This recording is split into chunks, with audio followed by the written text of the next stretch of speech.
Now that you've watched the patient information video, it's time to talk about the transaction ledger.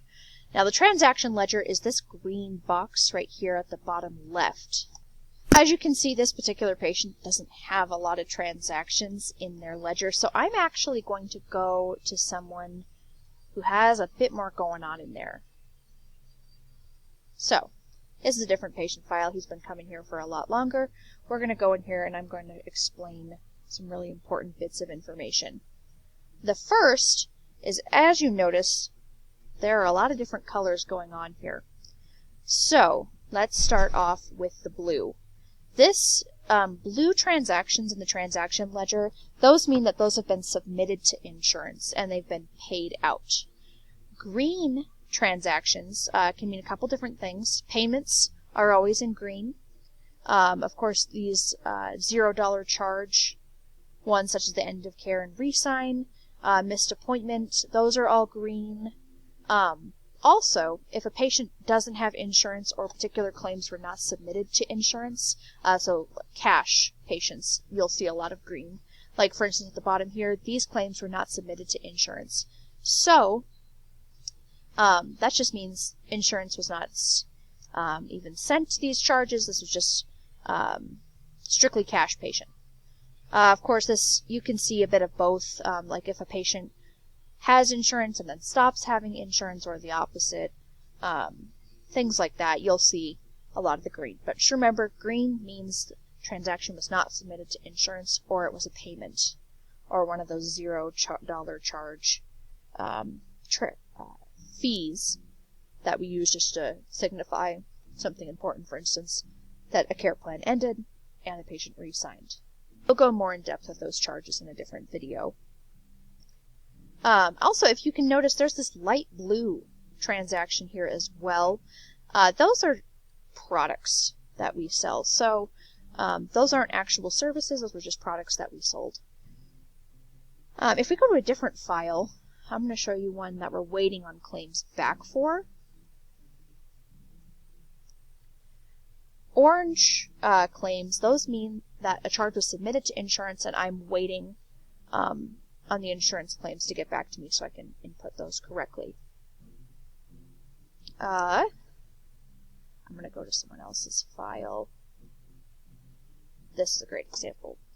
If a charge is pink, it means that it's ready to be sent to insurance, but it has not been sent yet. Those are really important to know as well. But those are all the colors you'll see in this transaction ledger. The next part we're going to go through, also, if any of the transactions, like if you look down here, red and yellow are not things you should ever see.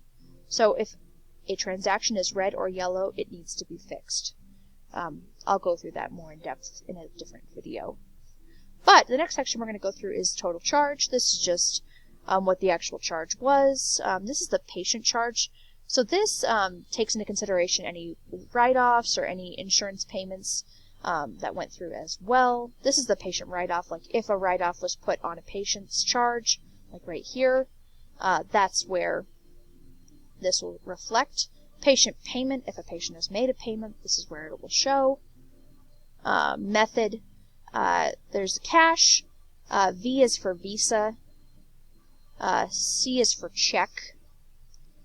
We'll go through that in a different video as well. Patient balance is just what the patient owes. This really only applies if a patient drops care or their care plan is ending and they're going to a new care plan. The transaction balance is just how much that particular charge was.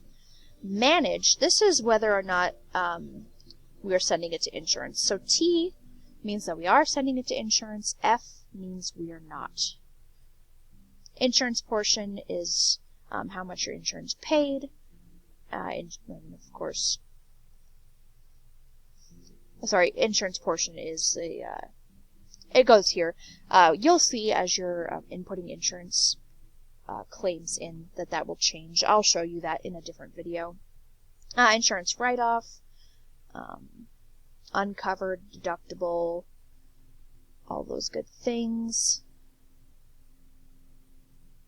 And this is the user date. This is when the charge actually occurred. As you can see, that's all pretty self-explanatory. This bottom section here, this shows a couple different things. This is the total charge. This only reflects after a charge has been, like a claim has been received back. So if you look at this, the insurance portion of the charge is $65. That's because insurance hasn't decided or paid yet, because I haven't sent this off. The write-off date will auto-populate once you put that in. A lot of this I'll be going through a lot more in depth in a different video. If we go to a previous charge that's already been paid or has been returned to me, you'll also notice this here. So this is the code for the charge. Those are located in that transaction charge screen. This is the batch number that it was submitted out in.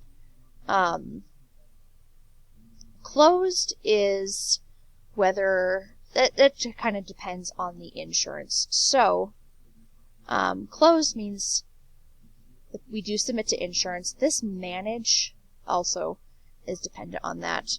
A particular insurance here, let me show you that. Yeah, so those closed and managed just mean that we submit them to insurance. Claim date is when the claim was submitted out. Payment date is when we got the claim back. And if they paid anything, that'll go here along with the check number. This is just all the records of it. So for the most part, you'll only have one record for whatever charge. Sometimes if you have to resubmit, you'll have more than one. I'll go through that later. This is if anything was applied to their deductible or copay, if anything was not covered, and if there's a write-off. Write-offs are when Dr. Mike applies discounts for his patients. As you can see, this patient came in through a $30 promotion. That's that payment here for a new patient evaluation. So because of that, all the other charges for that new patient appointment were written off. That will be explained further in a different video. Some other things you'll need to know, transaction comments right here. This is really, we use this for if they have home equipment, we know exactly what equipment. Also, if like a refund was given, let me go to a different file that shows a refund, because that should have a note. Oh, I didn't put it in there. Sometimes I'll put a note in for those refunds, otherwise the refund is written here in their gray box. But if we go back in here, the last two buttons you really need to know about are F5 delete transaction and F7 print. The delete transaction, sometimes you can accidentally put in the same transaction or charge twice.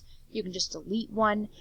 Couple things to keep in mind. If a transaction has already been submitted to insurance, you would have to delete the record before you're able to delete the transaction. So keep that in mind. And F7 print, this just prints all the transactions in here. You use this for like itemized billing, is what I use that for the most. But that is the transaction ledger. It's pretty simple, especially for cash patients. The only time you go in there a lot is if a patient has insurance, and then you're just inputting those charges or claims back that you get back from insurance.